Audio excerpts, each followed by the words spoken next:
நம்மள யாராச்சும் திட்டினா நமக்கு எப்படி இருக்கும், ரொம்ப கோவம் வந்துடும். உடனே அவங்க என்ன பண்ணுவோம், நம்ம அவங்கள திட்டிடுவோம். நம்மள யாராவது சபிச்சாங்கன்னா திரும்பி அவங்கள நம்ம சபிச்சிடுவோம் இல்லையா? வாய்க்கு வந்த மாதிரி நம்ம பேசினா நம்ம திரும்பி அதே மாதிரி பேசிட்டு இருப்போம். ஆனால் கர்த்தர் நமக்கு என்ன சொல்றாரு தெரியுமா? உங்களை யார் சபிக்கிறாங்களோ அவங்கள நீங்கள் ஆசீர்வதிங்கன்னு சொல்றாரு. லூக்கா 6வது அதிகாரம் 28வது வசனத்தில் நம்ம பார்த்தோம்னா, உங்களை சபிக்கிறவர்களை ஆசீர்வதியுங்கள், உங்களை நிந்திக்கிறவர்களுக்காக ஜெபியுங்கள்னு சொல்றாரு. ஹல்லேலூயா. பார்த்தீங்களாங்க, உண்மையாவே அது முடியுமான்னு பார்த்தோம்னா ரொம்ப கஷ்டமா இருக்கும் இல்லையா? நம்மளை யாராவது சபிச்சா நம்ம முன்னாடியே நீ கெட்டு போயிடுவ, நீ பாலா போயிடுவ, உன்னுடைய வாழ்க்கை நல்லா இருக்காது, நீ ரொம்ப கஷ்டப்படுவ, இந்த மாதிரிலாம் சொல்லி நம்மளை திட்டினப்போ நமக்கு என்ன தோணும்? ஐயோ, இவங்க ஏன் நம்மளை இந்த மாதிரி திட்டுறாங்க, ஏன் இந்த மாதிரி நம்மளை இந்த மாதிரி துன்பப்படுத்துகிறாங்க, ஏன் எனக்கு மட்டும்தான் இந்த மாதிரி நடக்குமா, அவங்களுக்கு நடக்காதா இந்த மாதிரி அப்படின்னு சொல்லிட்டு நம்ம திரும்பி அவங்கள திட்டுறதுக்கு, அவங்கள சபிக்கிறதுக்காக நம்ம நினைப்போம், சபிக்கணும்னு ஆசைப்படுவோம், நினைப்போம் கூட, அது கண்டிப்பாக செய்வோம் கூட. ஆனால் கர்த்தர் என்ன சொல்கிறாரு தெரியுமா? நீங்கள் என்னுடைய பிள்ளைகளாக இருக்கணும்னு நினச்சிங்கன்னா நீங்கள் அவங்கள ஆசீர்வதிக்கணும்னு சொல்கிறாரு. ஆமாம், நம்ம எப்போ கர்த்தருடைய பிள்ளைகளாக இருக்கோமோ அப்போ அவங்கள ஆசீர்வதிக்கணும். உங்களை சபிக்கிறவர்களை கூட நீங்கள் ஆசீர்வதிச்சப்போ கர்த்தர் உங்களை ஆசீர்வதிப்பார். உங்களை நிந்திக்கிறவர்களுக்காக நீங்கள் ஜெபம் பண்ணப்போ கர்த்தர் உங்களை உங்கள் ஜெபத்தை கேட்பாரு. ஆமாம், பாருங்கள், இது ரொம்ப கஷ்டமாக இருக்கும் இல்லையா? ஆனால் நம்ம வேதத்தில் ஒருத்தர் இதை பண்ணியிருக்காருங்க. அவர் யாருன்னு பார்த்தோன்னா தாவீது மகாராஜா. அந்த தாவீது மகாராஜா அவர் கூட இருக்கிறவரே, அவர் கூட என்னன்னா, அந்த ராஜாவாக இருக்கிறப்போ ஒருத்தர் அவரை வாய்க்கு வந்த மாதிரிலாம் சபிச்சுட்டு அங்கே இருக்கிற அந்த கல் மண் எல்லாத்தையுமே தூக்கி தூக்கி அவர் மேலே போட்டிருக்காரு. அவர் யாருன்னு பார்த்தோம்னு வச்சுக்கோங்களேன், கேரேவின் குமாரனாகிய ஷிமி என்றவர். பாருங்க, நம்ம 2வது சாமுவேலில் 16வது அதிகாரம் 5வது வசனத்தில் நம்ம பார்த்தோம்னா, தாவீது பசுரி மட்டத்துக்கு வந்தபோது, பசுரி மட்டத்துன்ற ஒரு இடத்துக்கு வந்தபோது அங்கே கேரேவின் குமாரனாகிய சிமேயி என்ற ஒரு ஆள் அவர் சவுலு குடும்பத்துக்கு சேர்ந்தவர். அந்த சவுலு குடும்பத்துக்கு சேர்ந்தவர் என்ன பண்ணுவார்னா, இந்த தாவீது மகாராஜா அந்த இடத்துக்கு வந்தப்போ வாய்க்கு வந்த மாதிரிலாம் அவரை சபிச்சுட்டு கல்லால் அடிச்சுக்கிட்டாங்க. அவர் தாவீது மகாராஜா கூட நிறைய ஆட்கள் இருக்காங்க, ரொம்ப பலசாலி இருக்காங்க, நல்ல ஃபைட் பண்ணக்கூடியவங்கெல்லாம் அவர் கூட இருக்காரு. அவர் கூட இருந்தாலும் இவர் கூட போய்கிட்டே, அவங்க நடந்து போய்கிட்டே இருந்தாங்கன்னா இவர் இந்த சிமிங்கால் கூட என்ன பண்ணுறாருன்னா அவர் கூடவே போய்கிட்டு அவர் பின்னாடியே அவரை சபிச்சுக்கிட்டே வராராம். வாய்க்கு வந்த மாதிரிலாம் கல்லால் அடிச்சுக்கிட்டு இந்த மாதிரிலாம் பண்ணிட்டு வந்தப்போ, ஆனால் தாவீது மகாராஜா மட்டும் அதை கேட்டுட்டு சைலண்ட்டாக போகிறாரே தவிர ஒரு வார்த்தை கூட சொல்லலை. ஆனால் தாவீது மகாராஜா கூட இருக்கிற ஒரு ஆள் அபிசயா என்ற ஒரு ஆள் என்ன பண்ணுவாங்க தெரியுமா? அவர் யாருடைய மகன்னா செய்யூரி குமாரன் ஆகிய அபிசையா என்ற ஆள் என்னுடைய ராஜாவை இந்த மாதிரி சபிக்கிறானே, இவன் எப்படி சபிக்கலாம், இந்த மாதிரி சபிக்கக்கூடாது இல்லையா அப்படின்ட்டு, ராஜா நீங்கள் பர்மிஷன் கொடுத்தீங்கன்னா அவனுடைய தலையை நான் வெட்டிட்டு உங்கள் கால் கீழே போட்டுறேன்னு சொல்லுவார். ஆனால் தாவீது மகாராஜா சொல்கிறாரு, உனக்கும் எனக்கும் என்ன ஆச்சு, அவங்க சபிச்சதுனால சபிச்சுக்கிட்டோம், கர்த்தரே அவனுக்கு ஒருவேளை பர்மிஷன் கொடுத்துருக்காரோ என்னமோ இல்லை சபிக்கிறதுக்காக, சபிக்கட்டும் அப்படின்னு சொல்லிட்டு விட்டுரு. பாருங்க, உண்மையாக நம்மளை யாராவது சபிச்சா கர்த்தர் நமக்கு அவருக்கு பர்மிஷன் கொடுத்துருக்காரு சபிக்கிறதுக்குன்னு சொல்லி நம்ம விட்டுருவோமா? விடமாட்டோம். உடனே நம்ம என்ன பண்ணுவோம், திரும்பி அவங்களை சபிப்போம். ஆமாம், என்ன பாலா போகணும்னு சொன்னால் அவள் தான் பாலா போயிடுவான், என்ன நாசனமாகணும்னு சொன்னால் அவன் நாசனம் ஆகிடுவான் அப்படின்னு சொல்லிட்டு வாய்க்கு வந்த மாதிரிலாம் அவங்கள நம்ம திட்டுவோம். ஒருவேளை வெளியில இருந்து ஒருவேளை நம்ம மௌனமாக வீட்டுக்கு வந்துட்டா கூட, வீட்டுக்கு வந்ததுக்கப்புறம் அம்மா கிட்டேயோ இல்லைன்னா கணவர் கிட்டேயோ இல்லை போட்டு மனைவி கிட்டேயோ இல்லை உறவுகள் கிட்டேயோ சொல்லி அவங்கள சபிச்சுக்கிட்டே இருப்போம் நம்ம. பார்த்தீங்களா? ஆனால் தாவீது மகாராஜா அந்த மாதிரி பண்ணல. இப்போ அவன் சபிக்கிறதுனால உனக்கு என்னாச்சு, எனக்கு என்னாச்சு, சபிச்சுக்கிட்டோம், கர்த்தர் தான் அவன் என்ன தூஷிக்கிறதுக்காக அவருக்கு பர்மிஷன் கொடுத்தானோ என்னமோ அப்படின்னு சொல்லியிருக்காரு. ஆனால் தாவீது மகாராஜா என்ன சொல்றாரு தெரியுமா? ஆமாம், அவன் வாய்க்கு வந்த மாதிரி சபிக்கட்டும். இப்போ என்ன ஆச்சு, ஒருவேளை அவன் சபிக்கிறத கர்த்தர் பார்த்துட்டு அவன் சபிக்கிறதுனால எனக்கு அந்த என்னுடைய வேதனையை பார்த்துட்டு இருக்கிறதுனால அவர் அதிலிருந்து எனக்கு நல்லது பண்ணுவார், எனக்கு நன்மை பண்ணுவார் அப்படின்னு சொல்கிறாரு. பார்த்தீங்களா? அவர் என்ன சொல்கிறாரு தெரியுமா? பதிலாக எனக்கு நன்மையை செய்வார் அப்படின்னு சொல்கிறாரு. பார்த்தீங்களா? அந்த ஆள் சபிக்கிறதுனால, யார் சிமியை சபிக்கிறதுனால கர்த்தர் எனக்கு நல்லது பண்ணுவார்.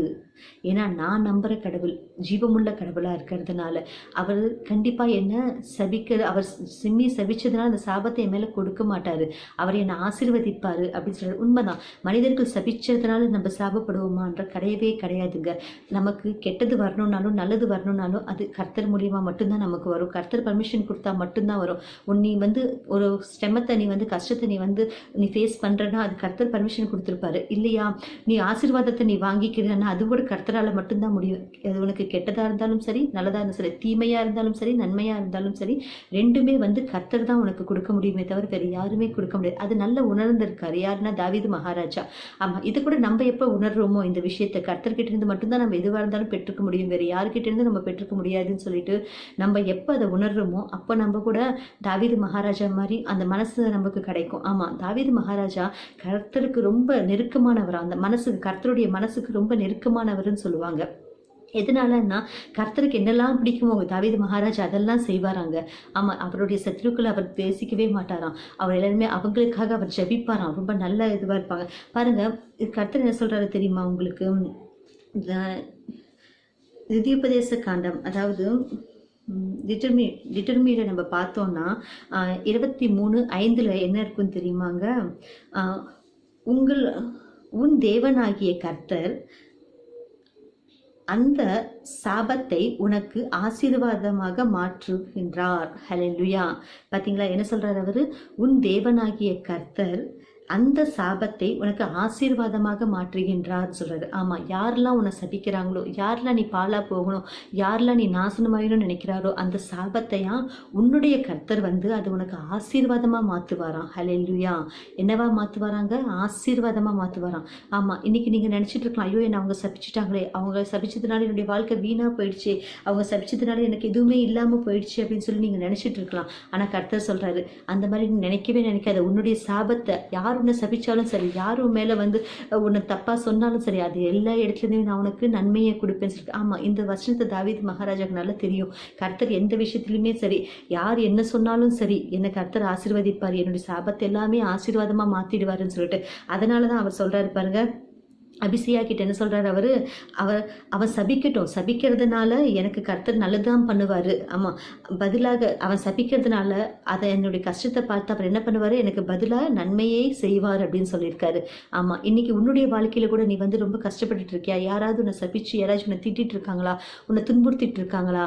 ஆனா நீ எல்லாரையுமே கடவுள்கிட்ட ஒப்பு கொடுக்குறப்போ உடனே கர்த்தர் என்ன பண்ண தெரியுமா? உன்னுடைய வாழ்க்கையில எல்லாமே நல்லதே பண்ணுவார். அவரு உன்னுடைய சாபத்தை எல்லாமே அவர் ஆசீர்வாதமா மாத்திடுவாரு. ஆமா, நீ எப்போ கர்த்தர்கிட்ட வந்திருக்கியோ, எப்போ நீ வந்து அவர்கிட்ட வந்தப்போ, அவருடைய பாதத்தை நீ பிடிச்சுக்கிட்டப்போ, அவருடைய சந்நிதியில நீ உட்கார்ந்தப்போ, கண்டிப்பா நீ வந்து கர்த்தருக்காக என்னை சபிச்சவரோட நான் மன்னிச்சுட்டு அவங்களுக்காக, என்னுடைய பகையாளர்களுக்காக நான் வந்து ஜபிப்பேன்னு சொல்லி நீ நிர்ணயம் எடுத்துக்கிட்டு எப்போ நீ அவர் முன்னாடி வந்து நீ ஒப்பு கொடுக்குறியோ அப்போ கர்த்தர் உன்னை என்ன பண்ணுவாரு? உன்னுடைய சாபத்தை கூட ஆசீர்வாதமா மாத்துவாராம். ஆமா, பாருங்க, லூக்கா 6:27 நம்ம பார்த்தோம். 6வது அதிகாரம் 27வது வசனத்துல, உங்கள் சத்துருக்களை நேசியுங்கள், உங்கள் பகைக்கிறவர்களுக்கு நன்மை செய்யுங்கள்.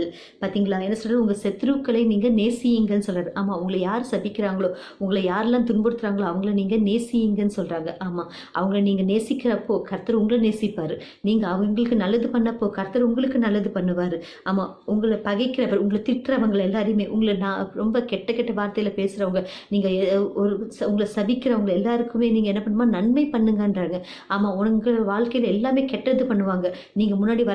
நீங்கள் ஒரு வேலைக்கு போகிறீங்க, அந்த வேலைக்கு போகணுன்னா அந்த வேலைக்கு போகாமல் அவங்க முன்னாடி அந்த வேலையை உங்ககிட்ட வராமல் அவங்க என்ன பண்ணுவாங்க? வேலையை தடுத்து நிறுத்திடுவாங்க. பாருங்க, நிறைய பேர் வீட்டில் பார்த்தீங்க வச்சுக்கோங்க, பொண்ணுங்களுக்கு கல்யாணம் பண்ணணும்னு ஆசைப்படுவாங்க. ஆனால் அந்த பொண்ணுங்களுக்கு அந்த வரன் வீட்டில் போயிட்டு என்ன பண்ணுவாங்கன்னா, இவங்களை பற்றி தப்பாக சொல்லிட்டு அந்த கல்யாணம் நடக்காமல் நிறுத்திடுவாங்க நிறைய பேர். இந்த மாதிரிலாம் அதாவது ஒரு நன்மை யாருக்காவது நடக்குதுன்னா இவங்க என்ன பண்ணுவாங்க? போயிட்டு அதை நிறுத்திடுவாங்க. அந்த மாதிரி நம்ம வாழ்க்கையில் பண்ணால் கூட, அந்த மாதிரி நிலைமையில நம்ம இருந்தால் கூட நமக்கு ஒரு நல்ல ஆசீர்வாதம் நம்ம கையில் வருது, நம்ம நல்லா வாழுவோம் அப்படின்னு நினச்சிட்டு நீங்கள் சந்தோஷமாக இருக்கிற சமயத்தில் உங்களுடைய ஆசையில் மண்ணு போட்டாங்கன்னு வச்சுக்கோங்களேன், நீங்கள் என்ன பண்ணணும்? அவங்களுக்கு நீங்கள் நன்மை செய்யணும்னு சொல்கிறாரு கர்த்தர். என்ன சொல்கிறாரு? அவங்களுக்கு நீங்கள் நன்மை செய்யுங்கன்னு சொல்கிறாரு. ஹல்லேலூயா.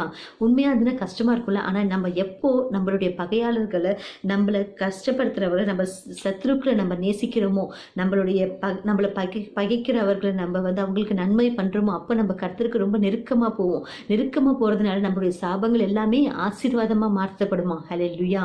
பார்த்தீங்களாங்க? ஆமாம், எப்போ இந்த ஒரு சின்ன விஷயம் நமக்கு தெரிஞ்சதுன்னா நம்ம எல்லாமே ஆசீர்வாதத்திலேயே நடப்போம் இல்லையா? ஆமாம், தாவீது மகாராஜாக்கு இது முன்னாடியே தெரிஞ்சிருக்கு. அதனால தான் அவர் வந்து என்ன பண்ணியிருக்காரு? ஆடுங்களை மேய்ச்சிட்டு இருந்தவர் ஒரு ராஜாவா நின்று இருக்காரு பார்த்தீங்களா? ஹல்லேலூயா. இன்னைக்கு நீ கூட எந்த ஒரு சிறுமியான இடத்துல இருக்கியா? ஆனால் கர்த்தர் சொல்றாரு, நீ கூட நான் சொல்றபடி நீ கேட்டேன்னா, நான் சொல்றதை நீ கேட்டேன்னா, செவி கொடுத்து நீ கேட்டப்போ, நான் சொல்ற மாதிரி நீ நடந்தப்போ, உன்னுடைய பகையாளர்கள் எல்லாரையுமே நீ மன்னிச்சப்போ, அவங்களுக்காக நீ ஜபிச்சப்போ, நானும் உன்னை ஆசீர்வதிப்பேன். அவன் என்ன சொல்றாரு? முதல்ல நீ உன்னுடைய சத்ருக்களை நேசின்னு சொல்றாரு. அதே மாதிரி உன்னை பகைக்கிறவர்களுக்கு நன்மை செய்யின்னு சொல்றாரு அவரு. ஆமா, உன்னை சபிக்கிறவங்கள நீ ஆசீர்வதின்னு சொல்றாரு அவரு. உன்னை யாரெல்லாம் உன்னை திட்டுறாங்களோ, உன்னை கொடுமைப்படுத்துறாங்களோ அவங்களுக்காக நீ ஜெபின்னு சொல்றாரு. இதை நம்ம பண்ணப்போ நம்மளோட கர்த்தர் எல்லா விதத்துலையுமே நம்மளை ஆசீர்வதிச்சா, நம்மளுடைய சாபத்தை எல்லாத்தையுமே அவர் ஆசீர்வாதமாக மாற்றிடுவாராம். பார்த்தீங்களா? ஹல்லேலூயா. நமக்கு வேண்டியது ஆசீர்வாதம் தானங்க. ஆமாம், ஜெபிச்சுப்போம். கர்த்தர் நம்மளை கூட இன்னைக்கு நம்ம சத்துருக்கள் எல்லாரையுமே நம்ம மன்னிச்சிடுவோம். நம்மளை பகைக்கிறவங்க எல்லாருக்குமே நம்ம நன்மை செய்வோம். இன்னைக்கிலிருந்து நம்மளுடைய வாழ்க்கை ரொம்ப அற்புதமாக மாறிடும். எப்போ நம்ம இந்த நிர்ணயத்தை எடுத்துக்கிட்டு நான் பண்ணுவேன், கர்த்தர் எனக்கு சொல்லியிருக்காரு இல்லையா, நான் கண்டிப்பாக பண்ணுறதுனால என்னுடைய வாழ்க்கை மாறிடும், என்னுடைய சாபங்கள் எல்லாமே ஆசீர்வாதமாக மாறிடும் அப்படின்னு சொல்லி நீங்கள் நினச்சிங்களா? கண்டிப்பாக கர்த்தருக்கு நீங்கள் ஒப்புக்கொள்கிறீர்களா? கர்த்தரே நீங்கள் சொன்னதை நான் செய்கிறேன்னு சொல்லிட்டு உங்கள் வாழ்க்கை இன்னையிலிருந்து எப்படி மாறுதுன்றதை நீங்கள் பாருங்கள். ஹல்லேலூயா. ஜெபிச்சுக்கலாம். ஸ்தோத்திரமப்பா, ஸ்தோத்திரம், ஸ்தோத்திரம், ஸ்தோத்திரம், ஸ்தோத்திரமப்பா, ஸ்தோத்திரமப்பா. எங்கள் பகையாளர்கள் எல்லாருமே உங்கள் கையில் ஒப்பு கொடுக்குறேன் அப்பா. அப்பா உங்கள் கையில் கொடுக்குறேன். தேவனே, என் கர்த்தாவே, என் பிதாவே, உங்களுக்கு நான் ஒப்பு கொடுக்குறேன் அப்பா. அப்பா நாங்கள் மட்டும் இல்லை, என்னோட ஜெபிக்கிற எல்லா மக்களுமே அப்பா. அப்பா அவங்களுடைய பகையாளர்கள் எல்லாருமே உங்கள் கையில் ஒப்பு கொடுக்குறோம் அப்பா. அப்பா கொடுக்குற எல்லா மக்களையுமே நீங்கள் ஆசீர்வதிங்கள். ஆமாம் அப்பா, நீங்கள் சொல்லியிருக்கீங்க உங்கள் சத்துருக்களை நீங்கள் மன்னிங்கன்னு சொல்லியிருக்கீங்கப்பா. ஆமாம், அவங்க நேசிங்கன்னு சொல்லியிருக்கீங்கப்பா. அப்பா நேசிங்க அப்பா. அந்த நேசிக்கிற மனசை எங்களுக்கு கொடுங்க.